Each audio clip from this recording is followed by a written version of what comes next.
Las olas rabiosas contra el espigón, un estallido de espuma sobre los pescadores. En el puerto, los barcos en su danza hipnóptica, los bujales devorando, ciegos, la porquería de la ciudad. Una playa de piedra junto a las rocas. En ella encontraba de vez en cuando una orejita de mar que cogía como si fuera un tesoro. El cielo gris sobre la playa de San Lorenzo, con el agua del color del barro. Laberinto Mar, Noemí Sabugal, el micrófono de Rosa Pasapágina. Bienvenida. Muchas gracias, Rosa. Pues gracias a ti. He empezado con esta introducción porque es como describes tú, entiendo, esa forma de contemplar, de disfrutar y de conocer el mar. Sí, y además empezando un poco por el principio, que sería mi primer mar, ¿no? Mi primer mar es el Cantábrico, en Gijón, y ahí efectivamente describo la playa de San Lorenzo, describo el puerto que ahora es deportivo, que antes fue pesquero y ahora es el puerto deportivo, que era uno de los sitios donde mi abuelo iba a pescar.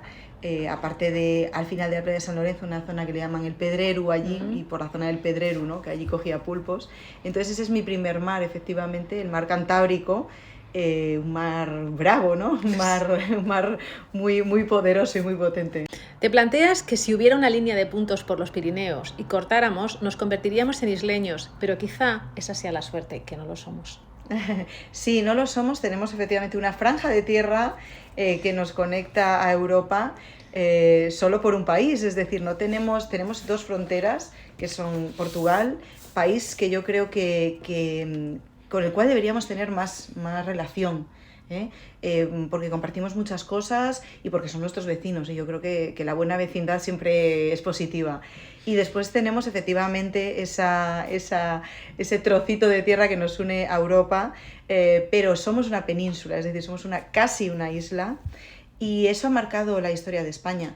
Ha marcado desde la parte histórica de lo que llamamos el descubrimiento, ¿no? Que es una palabra que está en cuestión, pero bueno, no solemos utilizar otra, ¿no? Un poco los navegantes que fueron a América a descubrir nuevos territorios, hasta el día de hoy, es decir, un país pues, en el que no tanto el mar como la costa, como la playa, determina muchísimo nuestra economía.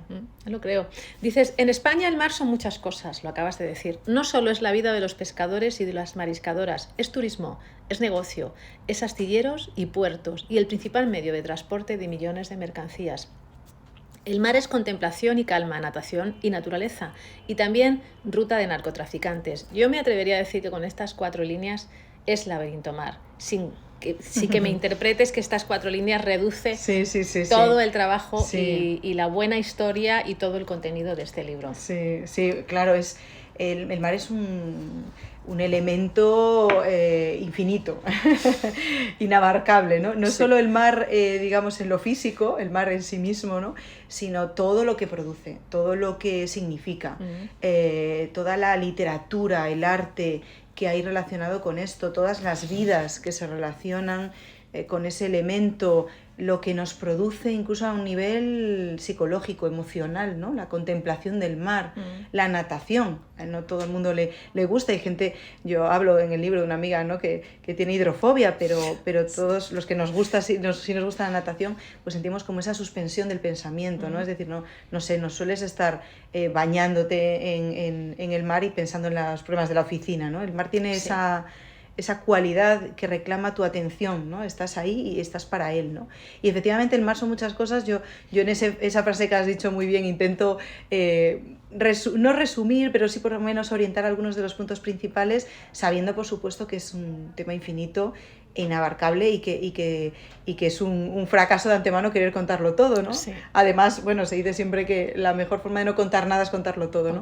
Pero sí he intentado pues, ofrecer mi visión, una visión personal y una visión también de libro viaje, ¿no? De descubrimiento de estos territorios. En este libro viaje recorres toda la costa, analizas todo lo que ocurrió, lo que ha ocurrido o lo que se prevé que va a ocurrir. Hablas, por ejemplo, de la Galerna, una galerna que ocurrió el 12 de julio de 1961. Con esto ya nos situamos en el norte, en la Costa de la Muerte, y pensamos en esos naufragios y en esas personas que se quedaron, cuyos cuerpos no devolvió el mar, y los que quedan.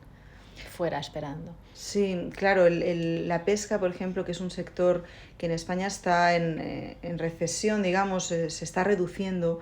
Bueno, se ha reducido, lleva décadas ya reduciéndose, ¿no? De hecho, la mayoría de los puertos ahora mismo son puertos deportivos, Sí.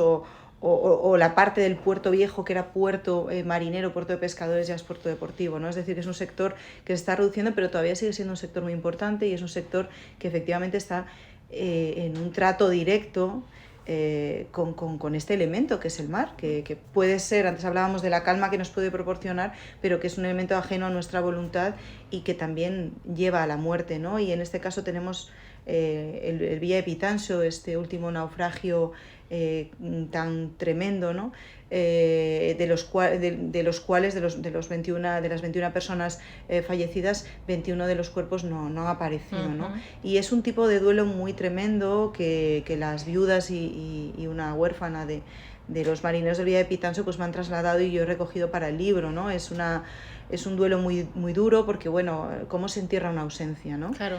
En el anterior libro que escribí, que era sobre la minería, en la mina, por ejemplo, se dice que nadie se queda abajo, y es verdad, o sea, si hay un accidente minero siempre se rescatan los cuerpos, pero en el mar no ocurre, y bueno, yo también quería ponerlo un poco en ese primer término, ¿no? Porque ha sido un caso muy tremendo, porque ha sido un caso que no se ha llevado del todo bien en cuanto a la investigación. Es un caso que todavía no está juzgado, pero es un caso que nos habla todavía, bueno, pues de que el mar también es un elemento de trabajo muy duro y mortal en muchos casos, por desgracia. Cuentas también que cuando se produce un naufragio, en ese barco casi siempre navegan familia, padres e hijos, hermanos, primos. No era lo mismo que en el caso de la mina. Por lo tanto, la pérdida casi siempre suele ser de más de un miembro de familia. Lo fue durante un tiempo, luego ya se prohibió. He creído leer.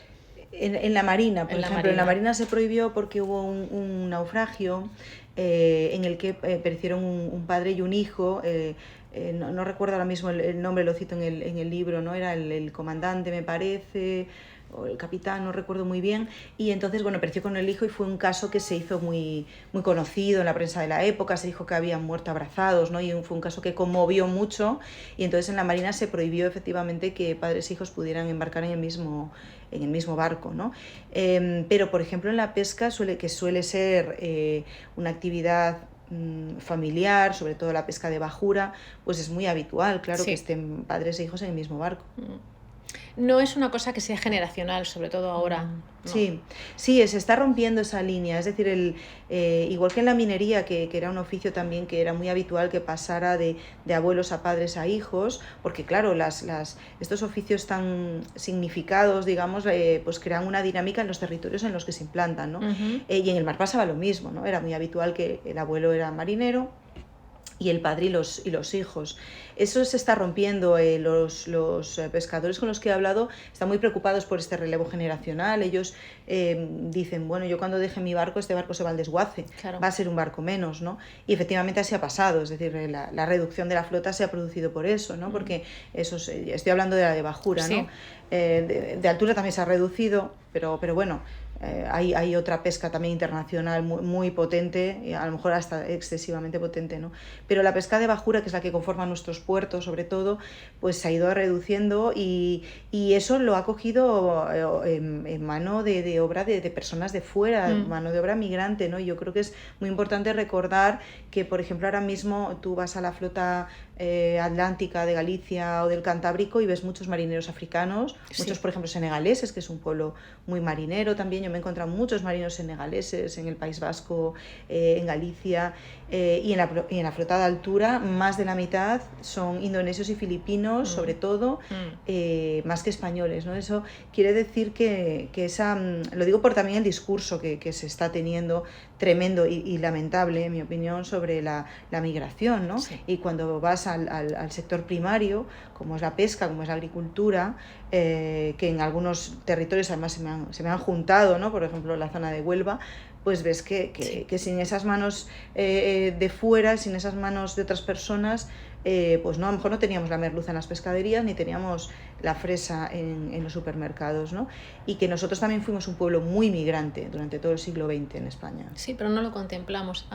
Voy a aprovechar lo que acabas de decir y lo voy a unir a esos naufragios, porque también hablas que no solamente son muertes, que esa galerna no solamente provoca muertes de marineros, sino también de, bueno, pues de muertos provocados por las guerras, los propios piratas. Y ahora ya aprovecho aquí en este momento a lo que acabas de decir de los migrantes. ¿Cuántos se quedan en esas pateras en el mar? El mismo mar en el que nosotros vamos a tomar el sol y a disfrutar de las vacaciones. Pues sí, es muy tremendo eso, ¿no? El mar, si hay una parálisis internacional en el sentido de la ayuda, y la está viendo, yo creo que no se está ayudando como debiera, pues el mar se convierte en un moridero. Y el mar es un moridero a día de hoy, ¿no? O sea, tenemos unas cifras de personas muertas en el mar insoportables. Y además no sabemos, hay muchos naufragios ocultos, digamos, ¿no? Que no sabemos exactamente cuántas mueren, pero son miles, estamos hablando de miles.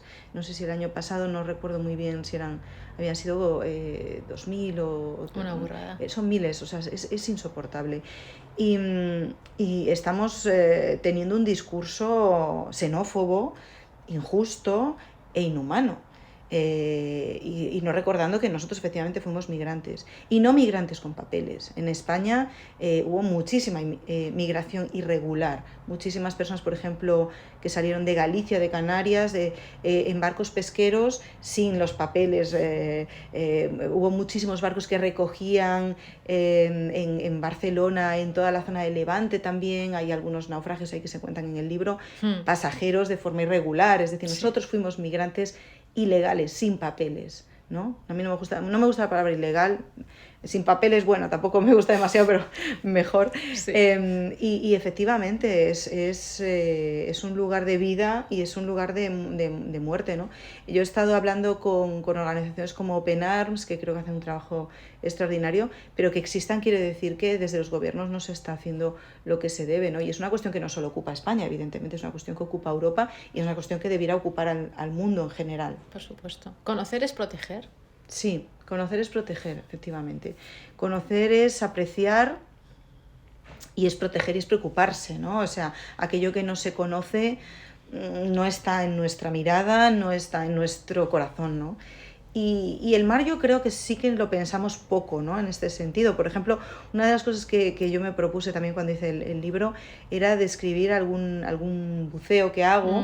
Yo nunca había buceé por primera vez con botella para el libro, pero hice mucho snorkel sobre todo, ¿no? Que es más relajado para mí el buceo. La verdad que es una actividad preciosa, pero bueno, no vale para todo el mundo, ¿no? Es muy, a mí por lo menos me parece muy impresionante, aunque me encantó la experiencia, pero sí he hecho mucho snorkel y me gustaba mucho ver los peces, describir un poco los peces, lo que podía encontrar, ¿no? La posidonia, cómo se mueve, porque yo creo que si no pensamos en eso, ¿no? Evidentemente el mar no es nuestro elemento, no está en esa belleza, a veces no la conocemos y la tenemos muy cerca y es tan fácil como ponerse unas gafas de snorkel, que no hace falta meterse tampoco a grandes profundidades ni muchísimo menos, y efectivamente pues conocer es proteger y yo creo que en ese sentido deberíamos pensar más el mar, ya que pensamos tanto la costa y la playa, más el mar. Pues el mar pensarlo un poquito más. El mar es el cementerio, es el vertedero y el basurero.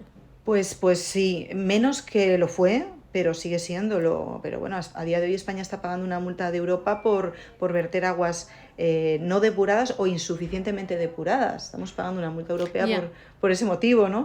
Y hace años, todos lo sabemos, la mayoría de las zonas costeras, vertían de todo ahí, y no solo las zonas costeras, las zonas de interior, al final había una depuración muy insuficiente, se vertía a los ríos. Los ríos son el mar, sí. Los ríos son el mar. En muchas ciudades, ¿no? hay organizaciones ecologistas y un poco de conservación que han puesto en las alcantarillas, el mar empieza aquí. Bueno, pues es cierto, ¿no? Sí. Los ríos son caminos hacia el mar y todo lo que se vertía hacia los ríos, ¿no? Entonces, bueno, hemos avanzado mucho en depuradoras, hemos avanzado mucho en ese sentido y en esa conciencia, pero aún nos toca, ¿no? Mira, hay cosas curiosas, ¿no? Por ejemplo, hay un par de playas de cristales que que yo describo ahí en Galicia, que son muy bonitas y la gente va a buscar esos cristalitos. Bueno, esos cristalitos vienen de que ahí volcaban camiones de botellas, es decir, llegaba el camión y ahí volcaba las botellas, los vidrios, en fin, ¿no? O sea, después, claro, el mar, como digo en algún momento, a veces tiene alma de poeta, ¿no? Sí. Y coge esa basura horrenda que le hemos echado y coge y la convierte en unos cristalitos muy bonitos, pero eso es porque eso se tiraba directamente al mar. Y la pule y le quita la redondea, ¿no? Y dices, claro, qué bonito me acabo de encontrar. Hay un compromiso en el 2030 de proteger el 30% del mar. A mí se me hace muy poco, 30%. En el 2030 sí. Todavía queda. Sí, todavía queda, pero se ha avanzado muchísimo en los últimos años. Si no digo mal las cifras, en el año 2012 teníamos más o menos un 1% de la superficie marina protegida de España. Ahora mismo tenemos un 21% y estamos camino del 30%. Y bueno, después de esta protección, claro, no debe quedarse en el papel, y esto yo hablo con algunos científicos que yo creo que tienen que estar en el centro de este debate, además, por eso en el libro hay unos cuantos, ¿no? Yo creo que ellos son sobre todo las personas a las que escuchar. Y bueno, te dicen que claro, que la protección no se puede quedar solo, que está muy bien, por supuesto, que es una medida muy, muy importante, pero que la protección no se puede quedar solo sobre el papel. Tiene que haber planes de gestión que verdaderamente hagan que esta protección sea efectiva. Pero bueno, esto muestra lo poco que hemos mirado al mar en este sentido, ¿no? Yo cuento en el libro que no hay ningún parque marítimo, 100% marítimo en España. El primero, si todo va un poco como debe, será ahora el Mar de las Calmas, en el Hierro. Hay 2 marítimo-terrestres, que es el de las Islas Atlánticas en Galicia y el de La Cabrera, pero no hay ninguno 100% marino, mientras que tenemos muchos parques nacionales, ¿no?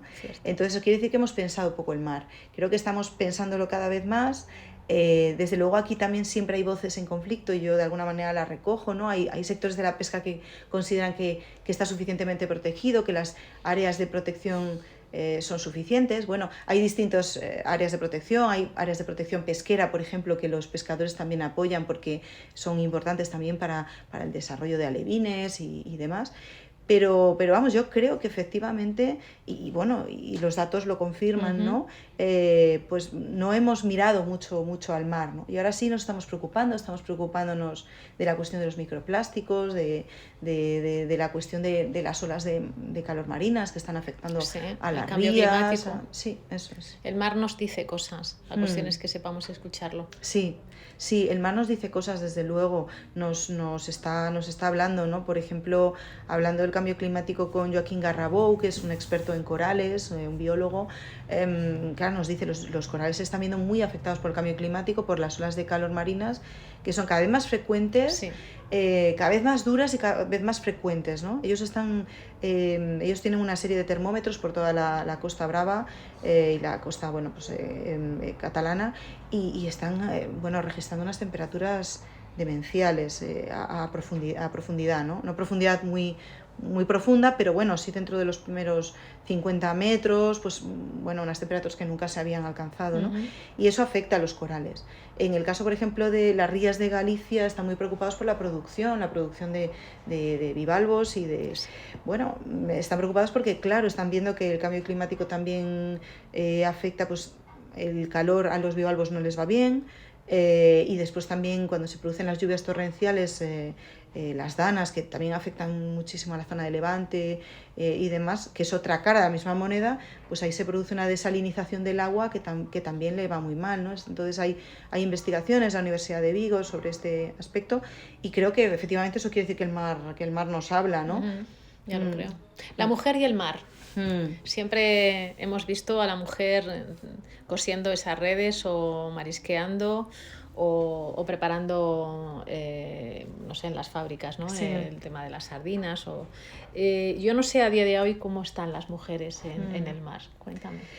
Pues mira, dentro de la pesca de altura son muy pocas.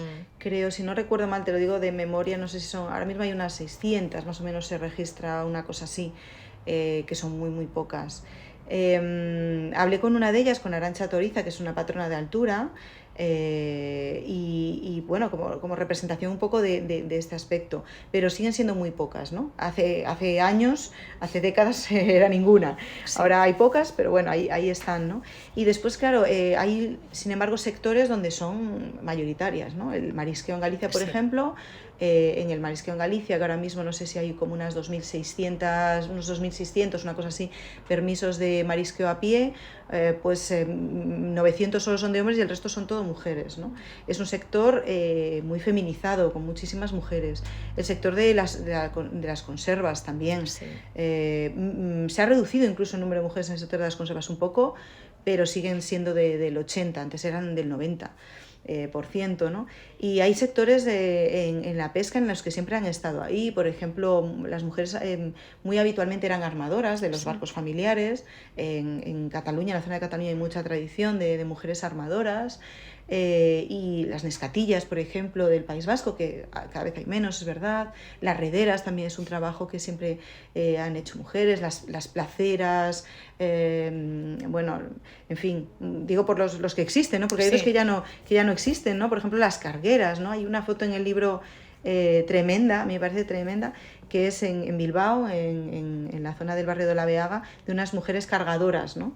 Que están descargando carbón de un barco, ¿no? Y decían, había un inglés que vino por aquí y escribió sobre esas mujeres, decían, eran mujeres que tenían cuellos de toro, ¿no? Sí. Y es tremendo, tenían trabajos muy duros. Las sirgueras que hace muy poco en Bilbao también se les hizo una escultura, ¿no? Que cogían y tiraban de las gabarras por el río, ¿no? O sea, tenían trabajos muy, muy duros las mujeres en el mundo del mar. El narcotráfico, que también el mar es los puertos y el negocio que se ve, aunque no todo el mundo quiera verlo. Claro, sí. A ver, las características de España como territorio marino nos han hecho también receptores de cocaína y costo mayoritariamente, ¿no? Somos el puerto de entrada no solo a España, sino a Europa, ¿no? En este sentido, el libro pues recuerda o recupera o bueno, trata un poco pues quizá los principales territorios donde ahora está habiendo problemas, el sur, con el tema del costo, el caso tremendo en Barbate del crimen contra los 2 guardias civiles demuestra esa sensación de impunidad que se puede llegar a tener si no se pone coto a eso. Siempre se intenta además que las redes se extiendan, ¿no? a la política, a la policía, es decir, pues un poco esa narcocultura que dice Nacho Carretero, hablando de Galicia, ¿no? en Fariña, esa narcocultura, esa cierta aceptación social incluso, ¿no? Porque en lugares donde puede haber problemas de trabajo, ¿no? de paro. Entonces, bueno, yo creo que ahí el sur es un punto importante en ese aspecto, pero ya también todo Levante, Murcia ya está llegando también a Baleares, en veleros, a la costa catalana. Después en Galicia, bueno, hace muy poco, ¿no? Hace unos años se encontró ese semisumergible en la ría de Aldán, lo cual quiere decir que los narcotraficantes están buscando nuevos medios, ¿no? Esos submarinos o semisumergibles también para entrar. Y claro, es importante también bueno, pensar en el doble discurso que hay en esto, porque a veces también somos muy hipócritas. El costo y la cocaína no llegarían si no se venden, si no hay nadie que los compre, ¿no? Efectivamente. Eso es evidente, pero existe porque se compra. Efectivamente. Entonces, ¿quién lo compra? Pues si ves las estadísticas, y yo las aporto en el libro, europeas de consumo de costo a nivel europeo es altísimo. Entonces, es así, ¿no? Y claro, pues son estructuras criminales que intentan, bueno, pues ocupar varios aspectos, ¿no? Yo creo que hay que poner el foco ahí, la atención y los medios, claro, los recursos. Okay. Pues voy a terminar con una de tus frases en la introducción. La verdad es que son todas muy bonitas, la manera en la que describes el mar, ¿no? Los distintos puntos. Dices, es la tinta azul con la que se han escrito las historias más o menos reales de navegantes y descubridores, y también las leyendas de ciudades y tesoros sumergidos. Y yo añado, también la tinta con la que has escrito Laberinto Mar. Muchísimas gracias. Muchas gracias a ti. Un placer. Gracias.